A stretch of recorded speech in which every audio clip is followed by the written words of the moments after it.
Já que estávamos falando aqui do Corinthians, né, que é uma força popular impressionante, vamos falar do time que tem a maior torcida do Brasil. É hora de falar do Flamengo. Paulo Lima vai dizer aqui o que ele conversou com o Rafinha, hein? Já vai falar aqui. Agora as notícias do Mengão, no Expediente Futebol. Manda pro ar. Depois de 2 dias de folga, a representação do Flamengo teve treino em 2 períodos, uma reunião de Abel Braga com o elenco por pouco mais de 15 minutos no campo de treinamento, uma conversa do treinador, em particular com o Pires da Mota, que é o substituto natural do Cueja. O colombiano ainda se recupera de uma entorse no tornozelo direito e nesta terça-feira não treinou com bola. Ficou se recuperando, fazendo fisioterapia para estar em condições para o jogo contra o Atlético Paranaense, domingo no Maracanã. O jogo passado contra o Atlético Mineiro ainda repercute aqui no Ninho do Urubu. Bruno Henrique resumiu, inclusive num palavrão, o sentimento dos jogadores depois de 3 dias de ter perdido para o Atlético Mineiro. Todo mundo saiu bem chateado, né? Todo mundo saiu do jogo, né? Pela partida que fizemos. Acho que ainda eu, particularmente, ainda não consegui pensar e nem digerir a derrota, né? Mas todos sabem que jogar no Independência é sempre difícil. E o que eles fizeram também, né? Conseguiram achar o gol no primeiro minuto do segundo tempo e fizeram linhas onde dificultou bastante a nossa entrada. E a gente, mesmo com um a mais, a gente não conseguiu entrar na defesa deles, né? O Flamengo ocupa a 9ª colocação, 6 pontos de distância para o líder Palmeiras. Não é o cenário ideal para quem quer ser campeão brasileiro, mas nas próximas 3 rodadas, os jogos serão no Maracanã. O próximo contra o Atlético Paranaense, depois tem Fortaleza e tem também o clássico Fla-Flu no início do mês de junho. Aqui do Ninho do Urubu, Ricardo Lai para o Fox Sports. Legal, daqui a pouco notícias sobre Rafinha e contratações do Flamengo. A campanha do Flamengo decepciona nesse início de campeonato brasileiro? O Flamengo está a 6 pontos do líder Palmeiras. Não é para ser 6 pontos só em 6 pontos atrás. Ele tem 7 pontos, né? Isso, e o Palmeiras ele tem 13, 2 exato. vitórias, um empate e 2 derrotas. Uhum. Todo mundo espera mais do Flamengo. Pelo potencial, pelo elenco, não pelo time, porque time é você montar a partir do elenco.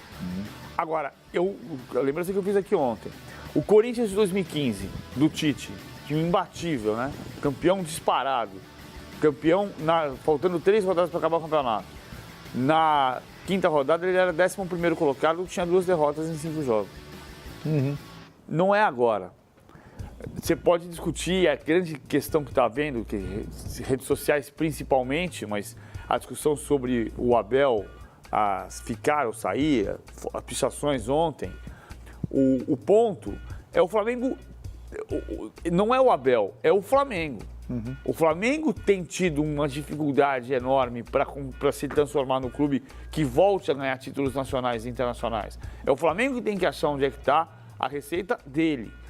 Perder 2 jogos fora de casa nas primeiras 5 rodadas não é bom. Mas pior do que isso é você transformar essas derrotas numa crise insustentável. É você transformar essas derrotas num ambiente insuportável. O Corinthians de 2015, que perdeu 2 vezes em 5 rodadas, não transformou e foi campeão. O Palmeiras de 2016, que perdeu 2 vezes nas primeiras 5 rodadas, não transformou numa crise insuportável e foi campeão. O Palmeiras no ano passado demitiu o técnico também e acabou sendo campeão. E nas primeiras 5 rodadas perdeu um jogo só. E depois é que demitiu o Roger mais lá na frente. E eu dizia na época aqui que eu achava que a diretoria do Palmeiras tinha que ser escudo para a permanência do Roger.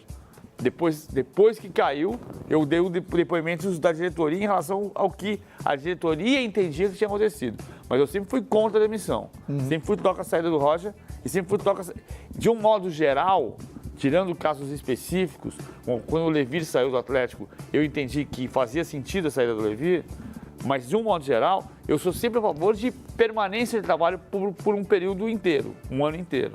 Não é que seja receita matemática, mas é Acho sempre melhor. O Leandro Quesada disse outro dia aqui, e eu concordei com ele. O Quesada acha, se eu estiver falando errado, você me corrija, por favor, que esse título do Brasileirão dificilmente escapará de Palmeiras ou Flamengo. O senhor falou isso, não falou, Quesada? O Flamengo é o time que, no duelo Palmeiras e o maior rival dele, pode ser até que o Palmeiras perca os 2 jogos, mas para ganhar título é o Flamengo contra o Palmeiras. Pois é. Em cima disso, Quesada, o Flamengo decepciona nesse início brasileiro? Podia estar fazendo uma campanha melhor, óbvio. Mas, gente, é só um início de um campeonato. O Flamengo não está na situação do Vasco e do Grêmio. Não, pelo contrário, Quesada. Tem 7 pontos. O Flamengo está a quantos pontos do Palmeiras? 6. Tem dois duelos com o Palmeiras ainda. É isso, 2 confrontos. Essa é a conta que tem que ser feita. Na hora que vou repetir aqui, na hora que o Palmeiras abrir 12 pontos do Flamengo, aí eu vou falar, olha, o Flamengo coloca a viola no saco e vai embora. Com grande risco de me ferrar, né? Porque a gente já viu em campeonato uma vez em tirar 2009. 10, 11, 12 pontos aí, né? Mas para mim o Flamengo é o time que tem condição de brigar com o Palmeiras. Agora, a próxima rodada é fundamental. Tem que vencer o próximo jogo. Atlético Paranaense no Maracanã. E depois tem que beliscar mais 3 pontos no outro, independentemente Fortaleza. do tamanho do adversário que terá pela frente. Agora, esse barulho tem que ser estudado sociologicamente. Porque o time é campeão carioca. Sim. Ah, não tem valor ser campeão carioca? Tem. Pra mim tem.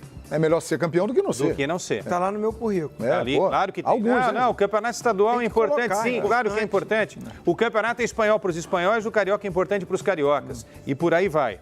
O time... está eliminado na Libertadores, não esqueci. Não, está classificado. Está classificado. Inclusive, tá classificado primeiro. Está classificado em primeiro? Primeiro, é. Ah, passou lá? Passou. Classificou contra o Penharol jogando bem, né? Jogando melhor do que o Penharol. Jogando bem. E com 1 a menos. Puxa vida. Tá. O Quesada, inclusive, dia 24 de julho, Emelec e Flamengo com transmissão do Fox Sports. Qual é a... Puxa vida, eu tinha esquecido, desculpa. Tá classificado. Desculpa aí, torcedor do Flamengo, que às vezes é tanta coisa que eu esqueço. O Flamengo perdeu pro Corinthians na Copa do Brasil. Não, o Flamengo ganhou do Corinthians. Ganhou? Lá em Itaquera. É o primeiro time da história a vencer 2 jogos seguidos do Corinthians em Itaquera. Cara, eu tô ironizando aqui, desculpa. Na arena, 2 vezes. Desculpa, Paulo. Se a tua capacidade intelectual entender o que eu tô transmitindo aqui, que é uma grande ironia, aí você vai entender, você de casa, que o que se está fazendo com o Flamengo hoje é um negócio inconcebível. Inconcebível. O maior inimigo do Flamengo é o Flamengo. Eu não tenho dúvida nenhuma disso. O maior inimigo do Flamengo é o Flamengo. Ou não é? É o Flamengo, cara. Não é inadmissível. O time está na Libertadores, na Copa do Brasil, um passo gigante. Ah, pode ser eliminado? Claro que pode ser eliminado. É um jogo de futebol. Claro que pode, mas deixa o jogo acontecer antes. Mas tem uma boa vantagem. É uma sofrência antes da coisa acontecer. Muito barulho por nada, gente. Muito. A começar por aquela história de ontem, né? Qual a história? De processar lá e tirar do conselho o ex-presidente Bandeira por causa de cor das chapas. Pelo amor, é uma questão política, de Deus, gente. Olha, com todo respeito, respeito. A maior torcida do Brasil, ela tem que ajudar esse time a ser, dentro de campo, o clube mais vitorioso do Brasil. Aliás, nós temos que separar bem isso, porque existe a famosa Flá Twitter e existe a torcida do Flamengo. A torcida do Flamengo está dando um show. Flamengo vem quebrando recordes atrás de recordes, estádios cheios. Por exemplo, o jogo com o Corinthians na volta da Copa do Brasil, já venderam 45 mil ingressos. Contra a Chapecoense no Maracanã, nós tínhamos mais de 60 mil pessoas. A torcida do Flamengo, como sempre foi, está dando show. Agora, o que a galera quer saber? Paulo Lima, dia 24 de julho, com transmissão do Fox Sports, em Guayaquil, teremos Emelec e Flamengo. O João. Qual é a chance de aparecer na tela do Fox Sports a escalação do Flamengo com Rafinha na lateral direita? Rafinha!